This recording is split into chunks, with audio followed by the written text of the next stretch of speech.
ത്രിയേക ദൈവ തിരുനാമത്തിന് മഹത്വമുണ്ടാകട്ടെ. ദൈവത്തിൻ്റെ അദൃശ്യമായ കരം ഓരോ ദിവസവും നമ്മെ വഴി നടത്തുന്നു. തൻ്റെ അനന്തമായ സ്നേഹം നമ്മുടെ ജീവിതത്തിൻ്റെ ഓരോ നിമിഷങ്ങളെയും നയിക്കുന്നു. ഇത് തിരിച്ചറിയാതെ ജീവിക്കുന്നവൻ്റെ അവസ്ഥ വളരെ പരിതാപകരമാണ്. ദൈവ പരിപാലനയെക്കുറിച്ചുള്ള അവബോധം, ഈ അവബോധമാണ് ഒരു മനുഷ്യൻ്റെ ജീവിതത്തെ നന്മയിലേക്കും സ്വാതന്ത്ര്യത്തിലേക്കും സന്തോഷത്തിലേക്കും നയിക്കുന്നത്. ഈ അടുത്ത കാലത്ത് മുന്നിൽ കടന്നു വരുന്ന പല കുടുംബങ്ങൾ, ആ കുടുംബങ്ങൾ കടന്നു പോകുന്ന പല പ്രയാസങ്ങൾ, പ്രതിസന്ധികൾ, ഇതൊക്കെയും ഓർക്കുമ്പോൾ ദൈവപരിപാലനയെക്കുറിച്ചുള്ള എത്ര പരിമിതമായ അറിവാണ് മനുഷ്യനുള്ളത് എന്ന് ചിന്തിക്കുകയാണ്. നിരാശ നിറഞ്ഞ ജീവിതങ്ങളാണ് ചുറ്റുപാടും കാണുന്നത്. പ്രശ്നങ്ങൾ എന്ന് പറയുന്നത് വാസ്തവത്തിൽ വളരെ നിസ്സാരമാണ്. അത്ര ഗൗരവമുള്ള വിഷയങ്ങളൊന്നുമില്ല. ഒരു കുടുംബത്തിൽ വഴക്കുണ്ടാകുന്നതിനുള്ള അടിസ്ഥാന കാരണങ്ങളായി മാറ്റപ്പെടുന്നത് നിസ്സാരമായ ചില മനസ്സിലാക്കാതെ പോകുന്നതിൻ്റെ വിഷയങ്ങൾ മാത്രമാണ്. എന്തുകൊണ്ടാണ് ഇതൊക്കെ സംഭവിക്കുക? കരുതുന്നത്, പരിപാലിക്കുന്നത് ദൈവമാണ് എന്നുള്ള ഒരു അവബോധം മനുഷ്യൻ്റെ ഹൃദയത്തിന് ഇന്ന് നഷ്ടപ്പെടുന്നുണ്ട്. ആവശ്യങ്ങൾ വരുന്നിടത്തെല്ലാം ഈ ദൈവത്തെ അന്വേഷിച്ച് പോയി ആവശ്യം നേടിയെടുക്കുക എന്നതിൻ്റെ അപ്പുറത്തേക്ക് ഓരോ നിമിഷവും പരിപാലിക്കുന്ന ദൈവത്തിൻ്റെ സ്നേഹത്തെ തിരിച്ചറിയാൻ കഴിയാതെ പോകുന്നിടത്ത് മനുഷ്യൻ തകർന്നു പോവുകയാണ്. ഇന്ന് നിങ്ങളോട് സംസാരിക്കുന്ന വചനവുമായി ബന്ധപ്പെട്ട് ദൈവത്തിൻ്റെ ആത്മാവ് നിങ്ങളുടെ വ്യക്തിജീവിതത്തോടും കുടുംബജീവിതത്തോടും ചില സന്ദേശങ്ങൾ നൽകട്ടെ എന്ന് പ്രത്യേകമായി പ്രാർത്ഥിക്കുകയാണ്. നമുക്കൊക്കെ വളരെ പരിചിതമായ ഒരു സങ്കീർത്തനം, 1-ാം സങ്കീർത്തനം. ഈ കഴിഞ്ഞ രാത്രിയിൽ ഞാൻ ധ്യാനപൂർവം ഉറങ്ങുമ്പോഴൊക്കെ എൻ്റെ മനസ്സിൻ്റെ ഉള്ളിൽ ഈ ഒരു സങ്കീർത്തനം ഇങ്ങനെ ഉരുവിടുകയാണ്. ദൈവത്തിൻ്റെ ആത്മാവ് നിങ്ങളോട് ഈ സങ്കീർത്തന ഭാഗത്ത് നിന്ന് ചില സന്ദേശങ്ങൾ പങ്കുവയ്ക്കാൻ ആഗ്രഹിക്കുന്നു എന്നൊരു വ്യക്തമായ തിരിച്ചറിവോടുകൂടെയാണ് ഇന്ന് നിങ്ങളോട് ഈ വചനഭാഗത്തൂടെ സംസാരിക്കാൻ ആഗ്രഹിക്കുക. തുറന്ന മനസ്സോടെ നമുക്ക് ദൈവത്തിൻ്റെ ശബ്ദം ശ്രവിക്കാം. ഞാൻ ഇതിൻ്റെ 3-ാമത്തെ വാക്യമാണ്, 1-ാം സങ്കീർത്തനത്തിൻ്റെ 3-ാമത്തെ വാക്യമാണ് ആമുഖമായ ചിന്തകളിലേക്ക് എടുക്കുന്നത്. അതിൽ നിന്ന് അതിൻ്റെ ആദ്യ ഭാഗങ്ങളിലേക്കും അവസാന ഭാഗങ്ങളിലേക്കും പോകാമെന്നാണ് ഞാൻ ചിന്തിക്കുക. 3-ാമത്തെ വാക്യം ഞാൻ നിങ്ങളുടെ ശ്രദ്ധയിലേക്ക് ക്ഷണിക്കുന്നു. ഇപ്രകാരമാണത്: അവൻ ആറ്റരുകത്ത് നട്ടിരിക്കുന്നതും തക്ക കാലത്ത് ഫലം കായ്ക്കുന്നതും ഇല വാടാത്തതുമായ വൃക്ഷം പോലെ ഇരിക്കും. ആറ്റരുകത്ത് നട്ടിരിക്കുന്നതും തക്ക കാലത്ത് ഫലം കായ്ക്കുന്നതും ഇല വാടാത്തതുമായ വൃക്ഷം പോലെ ഇരിക്കും. ഈ ഒരു വാക്യം നമുക്ക് വ്യക്തിപരമായിട്ടൊന്ന് ഏറ്റെടുത്ത് ഒന്ന് ധ്യാനിക്കാൻ ശ്രമിക്കാം. വ്യക്തിപരമായി ഏറ്റെടുത്ത് സാധിക്കുമെങ്കിൽ എന്നോട് ചേർന്ന് നിങ്ങൾ ഹൃദയത്തിൽ ആ വാക്യം ഒന്ന് ഏറ്റുപറയുക. അധരം തുറന്ന് തന്നെ ഏറ്റുപറയുക. ഇപ്പോൾ നിങ്ങളായിരിക്കുന്ന സ്ഥാനത്ത് നിങ്ങളുടെ വലതുകരം ഒന്ന് നെഞ്ചോട് ചേർത്ത് വെച്ചിട്ട് നിങ്ങൾ ഈ അവൻ എന്ന സ്ഥാനത്ത് ഞാൻ എന്ന പദം ഉപയോഗിച്ചുകൊണ്ട് ഈ വാക്യം ഒന്ന് ഏറ്റുപറഞ്ഞാൽ വളരെ അനുഗ്രഹകരമായിരിക്കും. എല്ലാവരും ഈ സമയത്ത് എന്നോട് ചേർന്ന് പങ്കുചേരുക. നമുക്കിങ്ങനെ ഏറ്റുപറയാം: ഞാൻ ആറ്റരുകത്ത് നട്ടിരിക്കുന്നതും തക്ക കാലത്ത് ഫലം കായ്ക്കുന്നതും ഇല വാടാത്തതുമായ വൃക്ഷം പോലെ ഇരിക്കും. ഒന്നുകൂടെ പറയാം: ഞാൻ ആറ്റരുകത്ത് നട്ടിരിക്കുന്നതും തക്ക കാലത്ത് ഫലം കായ്ക്കുന്നതും ഇല വാടാത്തതുമായ വൃക്ഷം പോലെ ഇരിക്കും. പ്രിയപ്പെട്ടവരെ, ഹൃദയം കൊണ്ട് ഈ വാക്യം ഒന്ന് ധ്യാനിച്ചാൽ, ഈ അവൻ എന്ന സ്ഥാനത്ത് ഞാൻ എന്ന അവസ്ഥയെ ഒന്ന് ചേർത്തുകൊണ്ട് ഒന്ന് ധ്യാനിച്ചാൽ അതൊരു വലിയ ഭാഗ്യാവസ്ഥയായിട്ട് നമുക്ക് കാണാൻ സാധിക്കും. ഏതൊരു മനുഷ്യനും ആഗ്രഹിച്ചു പോകുന്ന ഒരു ജീവിതമാണ് വാസ്തവത്തിൽ ഈ 3 ഉപമകളിലൂടെ വളരെ വ്യക്തമായി ദാവീദ് അവതരിപ്പിക്കുന്നത്.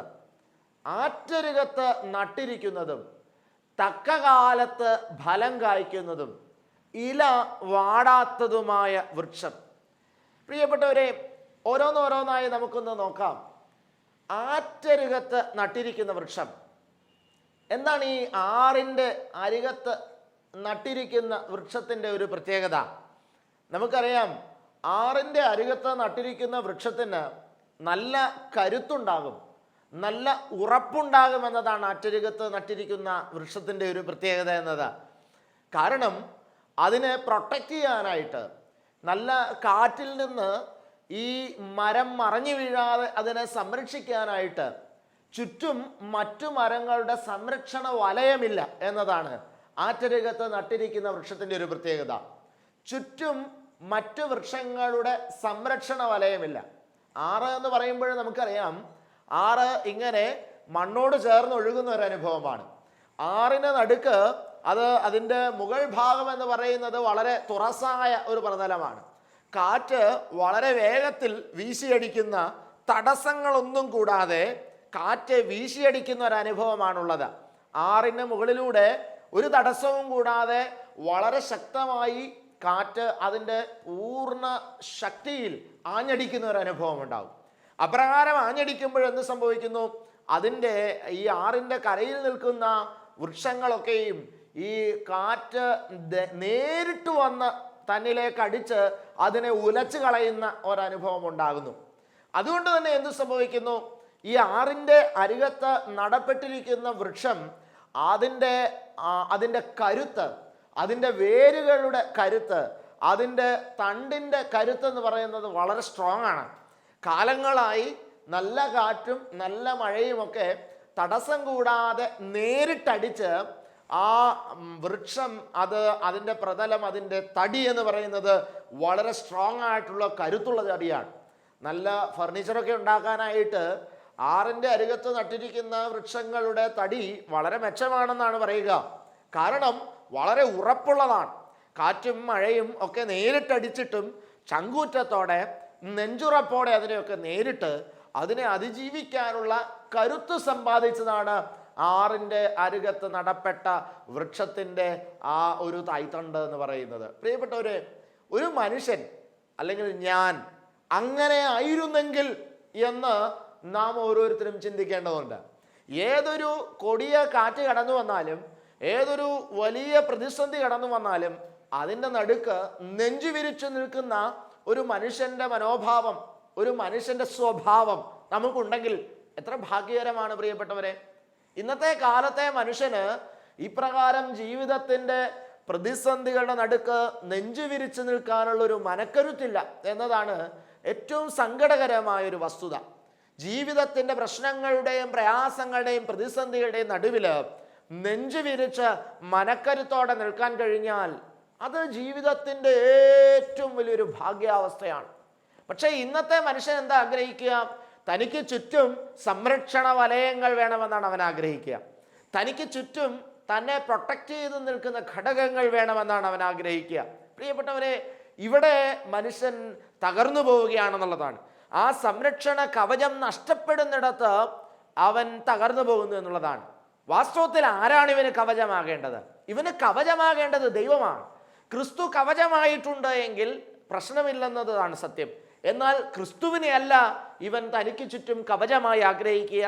തൻ്റെ ബന്ധങ്ങളെയാണ്, തൻ്റെ സമ്പാദ്യത്തെയാണ്, തൻ്റെ ജീവിത സൗകര്യങ്ങളെയാണ്, തൻ്റെ സ്ഥാനമാനങ്ങളെയാണ്. ഇതൊക്കെ കവചമാക്കി തീർക്കാനുള്ള ഒരു ശ്രമമാണ് ഇന്നത്തെ മനുഷ്യന് നടത്തിക്കൊണ്ടിരിക്കുന്നത് എന്നുള്ളതാണ്. ഒരു മനുഷ്യൻ, ഒരു കുഞ്ഞ് വളർന്ന് വലുതായി വരുമ്പോൾ, ആ വ്യക്തി ഒരു യൗവന കാലത്തിലേക്കൊക്കെ കടന്നു വരുമ്പോൾ മറ്റുള്ളവരുമായിട്ടൊക്കെ, അതായത് സമൂഹത്തിലെ ഉന്നത നിലവാരത്തിൽപ്പെട്ട ആളുകളുമായിട്ടൊക്കെ ബന്ധം സ്ഥാപിക്കാനായിട്ട് നമ്മുടെ മാതാപിതാക്കളൊക്കെ മക്കളെ പ്രോത്സാഹിപ്പിക്കും. മറ്റുള്ളവരുമായി അടുത്തിടപഴകാനും സമൂഹത്തിലെ ഉന്നത തലങ്ങളിലൊക്കെ ആയിട്ട് സ്വാധീനമൊക്കെ ഉണ്ടാകാനും ഒക്കെ മക്കൾ അങ്ങനെ സ്വാധീനമുള്ളവരായി തീരുന്നതൊക്കെ മാതാപിതാക്കൾക്ക് വലിയ ഇഷ്ടമാണ്. കാരണം എന്താ? ജീവിതത്തിൽ ഒരു ആവശ്യം വന്നു കഴിഞ്ഞാൽ അവരൊക്കെ ഉപകരിക്കും. അതുകൊണ്ടാണ്. നമുക്കറിയാം, ഇന്ന് വളരെ മാന്യമായി ജീവിക്കുന്ന അല്ലെങ്കിൽ വളരെ ഉയർന്ന തലത്തിൽ ജീവിക്കുന്ന ആളുകളുമായിട്ടൊക്കെ ബന്ധം സ്ഥാപിച്ചെടുക്കാൻ മനുഷ്യന് വലിയ ഇഷ്ടം. ഒരു മന്ത്രിമാരാണെങ്കിൽ, MLA മാരാണെന്നുണ്ടെങ്കിൽ, അല്ലെങ്കിൽ സമൂഹത്തിൽ ഉയർന്ന നിലയിൽ പ്രവർത്തിക്കുന്നവർ, സാമ്പത്തിക സ്ഥിരതയുള്ളവർ. അപ്പോൾ നമുക്ക് വളരെ ക്രെഡിറ്റാണ്. എനിക്ക് ഇന്ന ആളുമായിട്ട് അടുപ്പമുണ്ട്, ഇന്ന MLA ആയിട്ട് എനിക്ക് അടുപ്പമുണ്ട്, ഇന്ന മന്ത്രിയായിട്ട് എനിക്ക് വ്യക്തിപരമായൊരു ബന്ധമുണ്ട്, ഇന്ന ബിസിനസ്സുകാരനുമായിട്ട് എനിക്ക് വളരെ അടുപ്പമുണ്ട്. എന്താ ഇങ്ങനെ പറയുന്നതിൻ്റെ കാരണം? അതിൻ്റെ കാരണം മറ്റൊന്നുമല്ല പ്രിയപ്പെട്ടവരെ, അവിടെയൊക്കെ ജീവിതത്തിൻ്റെ ഒരു അവശ്യഘട്ടം വരുമ്പോൾ ഇവരെയൊക്കെ പ്രയോജനപ്പെടുത്താമെന്നുള്ളൊരു ചിന്തയാണ്. ഒരു സുരക്ഷിതത്വത്തിന് വേണ്ടിയിട്ടുള്ള ഒരു പിടിവള്ളിയാണ് വാസ്തവത്തിൽ മനുഷ്യൻ ഇന്ന് നിലനിർത്തുന്ന ബന്ധങ്ങളെല്ലാം തന്നെ. ഭാര്യാഭർത്തൃ ബന്ധം പോലും അപ്രകാരം സുരക്ഷിതത്തിനു വേണ്ടി, സ്വയം സുരക്ഷിതത്തിനു വേണ്ടിയുള്ള പിടിവള്ളികളായി മാറുന്നില്ല എന്നുള്ളത് സംശയിക്കേണ്ടിയിരിക്കുന്നു. ഭാര്യാഭർത്തൃ ബന്ധം പോലും അത് തന്നെയാണ്. എന്തിനു വേണ്ടിയിട്ടാണ് കല്യാണം കഴിക്കുന്നതെന്ന് ദമ്പതികളോട് ചോദിച്ചാൽ അവർ പറയും, ഞങ്ങൾക്ക് സ്നേഹം കിട്ടാൻ വേണ്ടിയിട്ടാണ് കല്യാണം കഴിക്കുന്നതെന്ന് പറയും. സ്നേഹം കിട്ടാൻ വേണ്ടി കെട്ടുന്നവരാണ് ഇന്നത്തെ ദമ്പതികൾ, സ്നേഹം കൊടുക്കാൻ വേണ്ടി കെട്ടുന്നവരല്ല. അതാണ് അപകടം. പ്രിയപ്പെട്ടവരെ, എല്ലാവരും തനിക്ക് കിട്ടുന്ന ബന്ധങ്ങളിലൂടെ എല്ലാം ആഗ്രഹിക്കുന്നത് എന്താ? സ്വന്തം സംരക്ഷണമാണ്, സ്വന്തം പ്രൊട്ടക്ഷനാണ്. ആരും ഒരു റിസ്ക് എടുക്കാനായിട്ട് തയ്യാറാകുന്ന മനസ്സുള്ളവർ ഇന്നില്ല, വളരെ കുറവാണ്. ഇല്ലെന്ന് ഞാൻ ആളല്ല, ഉണ്ട്, പലരുമുണ്ട്. ലോകത്ത് വളരെ ശ്രേഷ്ഠരായി ജീവിക്കുന്ന, ജീവിതത്തിൽ നിർണായകമായ നിലപാടുകൾ എടുക്കുന്ന, നല്ല ചങ്കൂറ്റമുള്ള, മനക്കരുത്തുള്ള, വിശ്വാസത്തിൻ്റെ മനക്കരുത്തൊക്കെയുള്ള ഒരുപാട് ജീവിതങ്ങൾ ഇന്ന് നമ്മുടെ ചുറ്റും നമ്മൾ കാണുന്നുണ്ട് കൃപയാൽ. പക്ഷേ ഞാൻ ഓർപ്പിക്കട്ടെ, അതൊരു ചെറിയ ശതമാനം മാത്രമാണ്.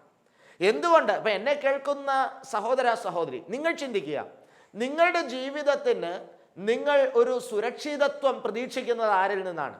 നിങ്ങളുടെ ജീവിത പങ്കാളിയിൽ നിന്ന്, നിങ്ങളുടെ മക്കളിൽ നിന്ന്, നിങ്ങളുടെ മാതാപിതാക്കളിൽ നിന്ന്, നിങ്ങളുടെ ജോലിയിൽ, നിങ്ങളുടെ സാമ്പത്തിക സ്ഥിരതയിൽ, നിങ്ങളുടെ അക്കൗണ്ട് ബാലൻസിൽ, നിങ്ങളുടെ ഫിക്സഡ് ഡെപ്പോസിറ്റുകളിൽ, നിങ്ങളുടെ ബന്ധങ്ങളിൽ, നിങ്ങളുടെ ഉയർന്ന തലങ്ങളിൽപ്പെട്ട ആളുകളുമൊക്കെ ആയിട്ടുള്ള അടുപ്പങ്ങളിൽ, നിങ്ങളുടെ അയൽവാസികളിൽ, നിങ്ങളുടെ സമുദായത്തിൽ, നിങ്ങളായിരിക്കുന്ന ഇടവകയിൽ ഒക്കെയാണോ നിങ്ങളുടെ സുരക്ഷിതത്വ ബോധം കിടക്കുക?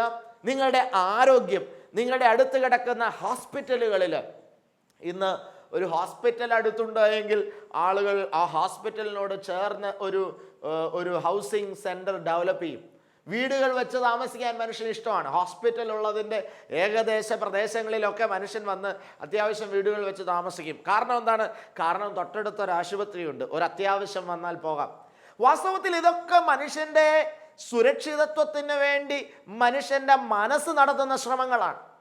റിട്ടയർമെൻറ്റ് അപ്പാർട്ട്മെൻറ്റ്സ് ഒക്കെ ഈയിടെ പലയിടങ്ങളിലും പണിയുന്നുണ്ട്. ഹോസ്പിറ്റലിനോട് ചേർന്നാണോ? പല ആളുകളും ചോദിക്കണം. അപ്പോൾ പ്രായമായവരെയൊക്കെ സംരക്ഷിക്കുന്ന വൃദ്ധമന്ദിരങ്ങളിലൊക്കെ വരുമ്പോൾ അതിൻ്റെ എൻക്വയറി വരുന്നത് എങ്ങനെയാണ്? ഹോസ്പിറ്റലിനോട് ചേർന്നാണെന്നുണ്ടെങ്കിൽ അവിടെ കൊണ്ടുവന്ന് വിടാൻ ഞങ്ങളുടെ മാതാപിതാക്കളെ. കാരണം എന്താ? ഒരു അത്യാവശ്യം വന്നാൽ അടുത്ത ആശുപത്രി ഉണ്ട് എന്നൊരു സുരക്ഷിതത്വമാണ്.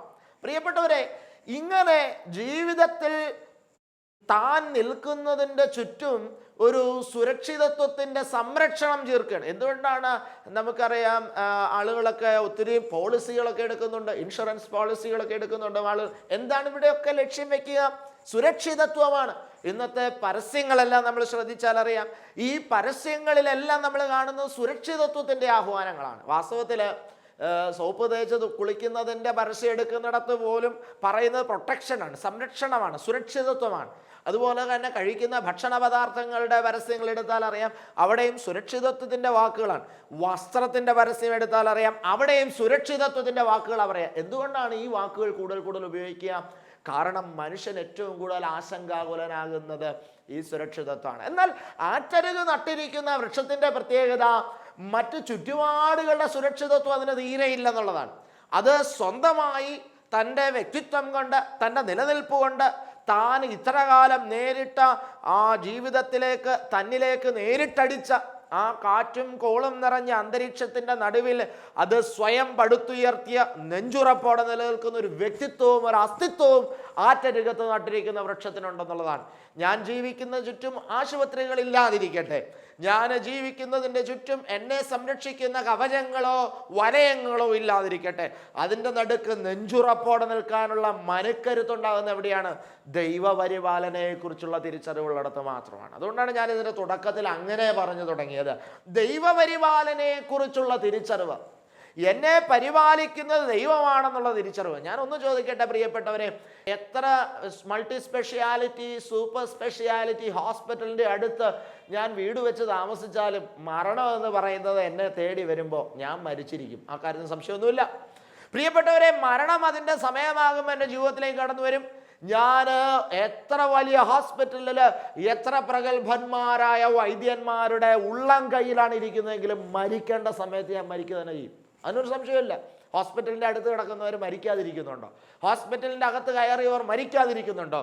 ഏതെങ്കിലും ഒരു കഴിവുള്ള ഡോക്ടറുടെ കരങ്ങളിൽ എത്തിയാൽ അവൻ മരിക്കാതിരിക്കുന്നുണ്ടല്ലോ? ഉണ്ടോ? അങ്ങനെ ഇല്ലല്ലോ. മരണമെന്ന് പറയുന്നത് സുനിശ്ചിതമാണ് പ്രിയരെ.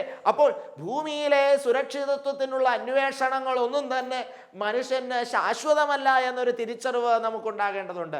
അതുകൊണ്ട് ശാശ്വതമായൊരു ഭുജത്തിൽ ഞാൻ എൻ്റെ ജീവിതത്തെ സമർപ്പിക്കുന്നിടത്താണ് ആ ഒരു ഉറപ്പ് എനിക്ക് കിട്ടുക. അതാണ് ആറ്റരികത്ത് നട്ടിരിക്കുന്ന വൃക്ഷം എന്ന് പറയുക. പിന്നെ രണ്ടാമത് പറയാണ് തക്ക കാലത്ത് ഫലം കായ്ക്കുന്നതും. തക്ക കാലത്ത് ഫലം കായ്ക്കുന്നത്. പ്രിയപ്പെട്ടവരെ, ഞാൻ തക്ക കാലത്ത് ഫലം കായ്ക്കുന്ന ഒരു വ്യക്തിയാണ്. പലപ്പോഴും നമ്മളുടെ ഇടപെടലുകൾ, നമ്മുടെ കാഴ്ചപ്പാടുകൾ, നമ്മുടെ മനോഭാവങ്ങൾ, ചിന്തകളൊക്കെ വളരെ വൈകിയാണ് ഒരു പോസിറ്റീവായിട്ടുള്ള തലത്തിലേക്ക് മാറ്റപ്പെടുന്നത്. ഇന്നത്തെ മനുഷ്യന് ചീത്ത ഫലമാണ് കൂടുതൽ പുറപ്പെടുവിക്കുക. ഒരു നിസ്സാര കാര്യമുണ്ടെങ്കിൽ പോലും അതിനകത്തെ നെഗറ്റീവ് എന്താണെന്ന് ചികഞ്ഞെടുക്കാനാണ് മനുഷ്യന് ഏറ്റവും ഇഷ്ടം. പ്രിയപ്പെട്ടവരെ, എന്തതിൻ്റെ കാരണം? നല്ല വൃക്ഷമാണെങ്കിലാണ് നല്ല ഫലം പുറപ്പെടുവിക്കുകയുള്ളൂ. ചീത്ത വൃക്ഷത്തിൽ നിന്ന് ഒരിക്കലും നല്ല ഫലം പുറപ്പെടില്ല. പ്രിയപ്പെട്ടവരെ, ഇന്ന് പുറപ്പെടുന്ന ഫലം മുഴുവൻ നെഗറ്റീവാണ്. പോസിറ്റീവായിട്ടുള്ള, ഫലപുഷ്ടിയുള്ള, മധുരമയുള്ള, രുചികരമായ ഫലം ജീവിതത്തിൻ്റെ അനുഭവങ്ങളിൽ പുറപ്പെടുവിക്കാൻ ഇന്നത്തെ മനുഷ്യന് കഴിയുന്നില്ല. നല്ല കാര്യങ്ങൾ നടക്കുന്നിടത്ത് പോലും മനുഷ്യൻ്റെ മനസ്സ് ആശങ്കാകുലരാണ്. നല്ല കാര്യം നടക്കുന്നിടത്ത് പോലും അവൻ്റെ ഉള്ളിൽ കൺഫ്യൂഷൻസ് ആണ്. ഇതെങ്ങനെ വരും, ഇതെന്തായിത്തീരും എന്നുള്ളതിനെ കുറിച്ചുള്ള ഒരു തിരിച്ചറിവില്ലായ്മയുടെ ഒരു അനുഭവം നിലനിൽക്കുന്നുണ്ട്. നല്ല കാര്യങ്ങൾ നടക്കുന്നിടത്ത് പോലും മനുഷ്യൻ്റെ മനസ്സ് വളരെ അസ്വസ്ഥമാണ് എന്നുള്ളത് തിരിച്ചറിയണം. പ്രിയപ്പെട്ടവരെ, ദൈവത്തിൻ്റെ പരിശുദ്ധാത്മാവ് നമ്മളോട് പറയാം, തക്ക കാലത്ത് ഫലം പുറപ്പെടുവിക്കുക. തക്ക കാലത്ത്, ആ വാക്കിന് വളരെ പ്രാധാന്യമുണ്ടെന്ന്. ഫലം പുറപ്പെടുവിക്കുക എന്ന് പറയുന്നതും തക്ക കാലത്ത് ഫലം പുറപ്പെടുവിക്കുക എന്ന് പറയുന്നതും തമ്മിലൊരു വ്യത്യാസമുണ്ട്. ഏതാ ഈ തക്ക കാലം എന്ന് പറയുന്നത്? പ്രിയപ്പെട്ടവരെ, ജീവിതത്തിൻ്റെ ഓരോ നിമിഷവും, പ്രത്യേകിച്ച് ജീവിതത്തിൻ്റെ യൗവനകാലം, ജീവിതത്തിൻ്റെ പ്രാരംഭകാലം തന്നെ ഫലം പുറപ്പെടുവിക്കുന്നതായി മാറ്റാൻ കഴിയുമോ എന്നുള്ളതാണ്. ഞാൻ ഈ അടുത്ത കാലത്ത് യുവജനങ്ങളെയൊക്കെ അല്പം സുവിശേഷ മേഖലകളിലോട്ട് ആകർഷിക്കാനായി അവരോട് സംസാരിക്കുമ്പോൾ അവരൊക്കെ എൻ്റെ അടുത്ത് പറയുന്നൊരു കാര്യമുണ്ട്. അച്ഛാ, ഇത് ഞങ്ങളുടെ യൗവനകാലമാണ്, ഞങ്ങൾ ഈ കാലമൊക്കെ ഒന്ന് അടിച്ചു പൊളിക്കട്ടെ, ഇതെല്ലാം കഴിഞ്ഞ് വയസ്സൊക്കെ ആവുമ്പോൾ പതുക്കെ വരാം, സുവിശേഷത്തിലോട്ടൊക്കെ വരാം, ഇപ്പം ഞങ്ങളൊന്ന് എൻജോയ് ചെയ്യട്ടെ, ഇപ്പം ഞങ്ങളൊന്ന് തകർത്ത് നടക്കട്ടെ. യുവാക്കളുടെ, യുവതികളുടെയൊക്കെ നാവിൽ നിന്ന് പലപ്പോഴും കേൾക്കുന്ന വാക്കാണ്. എന്താണ് ഇതിൻ്റെ പ്രശ്നം? വൃദ്ധനായതിനു ശേഷം അല്ലെങ്കിൽ ജീവിതത്തിൻ്റെ സായാഹ്നങ്ങളിലേക്ക് വരുമ്പോൾ മാനസാന്തരത്തിൻ്റെ ഫലം പുറപ്പെടുവിക്കുക എന്നാണ് മനുഷ്യൻ കരുതുക. ഇന്ന് റിട്ടയർഡ് ആയിട്ടുള്ള ആളുകളൊക്കെയാണ് കൂടുതൽ ദൈവാനുഭവത്തിലേക്ക്, സുവിശേഷത്തിലേക്ക് കടന്നു വരുന്നത്. കാരണം എന്താ? പലരും പറയുന്നുണ്ട്, ജോലിയൊക്കെ ഒതുക്കി ഇനി റിട്ടയർമെൻ്റായി, ഇനിയുള്ള കാലം സുവിശേഷം ചെയ്യാം എന്ന് പറഞ്ഞാൽ എന്താ? ജീവിതത്തിൻ്റെ ഏറ്റവും ഊർജ്ജസ്വലമായ കാലം മുഴുവൻ ഏതെങ്കിലും മൾട്ടിനാഷണൽ കമ്പനികൾക്ക് വേണ്ടിയിട്ടോ അല്ലെങ്കിൽ എൻ്റെ പോക്കറ്റ് വീർപ്പിക്കുന്നതിനോ എൻ്റെ അക്കൗണ്ട് വളർത്തുന്നതിനോ ഒക്കെ വേണ്ടി ഞാൻ ഇൻവെസ്റ്റ് ചെയ്തു. മക്കളെ കെട്ടിക്കുന്നതിന് എൻ്റേതായ കാര്യങ്ങൾക്ക് വേണ്ടി ഞാൻ ഇൻവെസ്റ്റ് ചെയ്തു. ജീവിതത്തിൻ്റെ ഏറ്റവും നല്ല പ്രായങ്ങൾ മുഴുവൻ എൻ്റെ ഭൗതികതയ്ക്ക് വേണ്ടി ഞാൻ ഇൻവെസ്റ്റ് ചെയ്തിട്ട് ജീവിതത്തിൻ്റെ സായാഹ്നങ്ങളിൽ ഒടിഞ്ഞും തൂങ്ങിയിരിക്കുന്ന കാലഘട്ടത്തിൽ ക്രിസ്തുവിനെ അന്വേഷിച്ചു വരാം. പക്ഷെ അവിടെ പോലും ക്രിസ്തുവിനെ അന്വേഷിക്കാൻ പലരും തയ്യാറാകുന്നില്ല എന്നുള്ളതും മറ്റൊരു വശമാണ്. അതുകൊണ്ട് തക്ക കാലത്ത് ഫലം പുറപ്പെടുവിക്കാൻ കഴിയുമോ? തക്ക കാലത്ത്, യൗവനകാലത്ത് നിന്റെ സൃഷ്ടാവിനെ നീ അറിയുക എന്ന് പറഞ്ഞിട്ടൊരു വചനമുണ്ട്. യൗവനകാലത്ത് നിന്റെ സൃഷ്ടാവിനെ അറിയുക. അതേ പ്രിയപ്പെട്ടവരെ, ജീവിതത്തിൻ്റെ സുപ്രധാനമായ ഒരു കാലഘട്ടത്തിൽ, യൗവനത്തിൻ്റെ കാലഘട്ടത്തിൽ തമ്പുരാനെ അറിയുന്ന ഒരു അനുഭവം നമ്മുടെ ജീവിതത്തിൽ നിലനിന്നാൽ നിശ്ചയമായും അത് വാർദ്ധക്യത്തോളം നമുക്ക് കരുത്തായി തീരുമെന്നതിന് സംശയമൊന്നുമില്ല എന്നതാണ്. മൂന്നാമതായിട്ട് പറയുക, ഇല വാടാത്തതുമായ വൃക്ഷം പോലെ ഇരിക്കുമെന്ന്. ഇല വാടാത്തതായ വൃക്ഷം. എവിടെയാണ് ഇല വാടുന്നത്? ഇല വാടുന്നത് വാസ്തവത്തിൽ നല്ല വെയിൽ തട്ടുമ്പോൾ ഇല വാടും. രണ്ടാമതായിട്ട് അതിന് വേണ്ടതുപോലെ വെള്ളമോ വളമോ കിട്ടാതിരിക്കുമ്പോൾ ഇല വാടും. അതേ പ്രിയപ്പെട്ടവരെ, തായ്തണ്ടിൻ്റെ കരുത്ത് നഷ്ടപ്പെടുമ്പോഴും ഇല വാടും. ഇതൊക്കെയാണ് ഇല വാടുന്നതിൻ്റെ പ്രത്യേകതകൾ. അതേ പ്രിയപ്പെട്ടവരെ, നല്ല ചൂടുള്ള ജീവിതാനുഭവങ്ങൾ കടന്നു വരുന്നതിനിടയ്ക്ക് ഇലവാടും വാടിപ്പോകുന്ന മനുഷ്യനെയാണ് ഇന്ന് ചുറ്റും കാണാനുള്ളത്. സൗകര്യങ്ങളൊക്കെ ഒത്തിരി ഉണ്ട്. ഒരു പള്ളിയിൽ പ്രസംഗത്തിന് പോയി നിന്നാൽ മുന്നിൽ ഇരിക്കുന്ന ജനത്തിലേക്ക് നോക്കുമ്പോൾ അറിയാം, ഒരു സന്തോഷമില്ല ഒരു മനുഷ്യൻ്റെ മുഖത്ത്. വാടിയ മുഖങ്ങളാണ് ഇന്ന് ചുറ്റും കാണാൻ സാധിക്കുക. സമ്പത്തും സൗകര്യങ്ങളൊക്കെ ഉണ്ട്, പക്ഷെ വാടിയ മുഖങ്ങളാണ് കാണാൻ കഴിയുക. ഈ അടുത്ത കാലത്ത് സാമ്പത്തികമായി വളരെ ഉന്നതമായ ജീവിത സാഹചര്യത്തിൽ നിൽക്കുന്ന ഒരമ്മയെ കാണാൻ പോയി. അവർക്ക് ക്യാൻസറാണ്, മരണാസന്നമായ ഒരു അവസ്ഥയിലാണ്. പക്ഷേ മുഖത്ത് എന്തൊരു വാട്ടമാണ്. അവർക്ക് വളരെ കറേജൊക്കെയുള്ള ഒരു സ്ത്രീയാണെന്നാണ് ഞങ്ങൾ വിചാരിച്ചിരുന്നത്. ഞങ്ങൾ തന്നെ അവരോട് പറയുകയും ചെയ്തു, ഈ ഒരു സിറ്റുവേഷനെ അതിജീവിക്കാനുള്ള ഒരു കറേജൊക്കെ നിങ്ങൾക്കുണ്ട് എന്ന് പോസിറ്റീവായിട്ട് പറഞ്ഞപ്പോൾ അവർ തന്നെ തിരിച്ചു പറയും, ഇല്ല അച്ഛാ, അങ്ങനെയൊന്നുമില്ല, അങ്ങനെ ഒരു മനക്കരുതൊന്നും എനിക്കില്ല, നിങ്ങളെയൊക്കെ കാണുമ്പോൾ ഈ സന്തോഷം മാത്രമേ ഉള്ളൂ, അല്ലാതെ ജീവിതത്തിൻ്റെ ഈ അനുഭവത്തെ അതിജീവിക്കാനുള്ള കരുത്തൊന്നും എനിക്കില്ല, എനിക്ക് വളരെ സങ്കടമാണ്, ഞാൻ ആകെ തകർന്നിരിക്കുകയാണ്, എൻ്റെ മാനസികാവസ്ഥ വളരെ തകർന്നതാണ്. അവർ പങ്കുവെക്കുകയാണ്. സുരക്ഷിതത്വങ്ങൾ ഒരുപാടുണ്ട് ചുറ്റും. എല്ലാ അർത്ഥത്തിലും നോക്കാനും ശുശ്രൂഷിക്കാനും ചികിത്സിക്കാനും ലോകത്തിലെ ഏറ്റവും ഉയർന്ന ചികിത്സ നൽകാനും ഒക്കെയുള്ള സംവിധാനങ്ങൾ അവരുടെ കിടക്കയ്ക്ക് ചുറ്റുമുണ്ട്. പക്ഷേ പ്രിയപ്പെട്ടവരെ, അവർക്ക് സമാധാനമില്ല, സന്തോഷമില്ല. കാരണം വാടിയിരിക്കുകയാണ്, ഇല വാടിയിരിക്കുകയാണ്, മുഖം വാടിയിരിക്കുകയാണ്. അതേ പ്രിയപ്പെട്ടവരെ, ജീവിതത്തിൽ എന്തൊക്കെ ഉണ്ടെങ്കിലും വാടിയ മുഖങ്ങൾ. കുടുംബ ജീവിതത്തിലേക്ക് കടന്നു വരുന്ന മനുഷ്യൻ്റെ മുഖം വളരെ വാടിയിരിക്കുകയാണ്. ഇന്ന് ഈ അടുത്ത ദിവസങ്ങളിൽ ഒരു പത്ര റിപ്പോർട്ട് ഇങ്ങനെ വായിക്കുകയുണ്ടായി, കേരളത്തിലാണ് ഏറ്റവും കൂടുതൽ ഡിവോഴ്സ് ഈ കാലങ്ങളിൽ നടക്കുന്നത് ഇന്ത്യയിൽ എന്നുള്ളത്.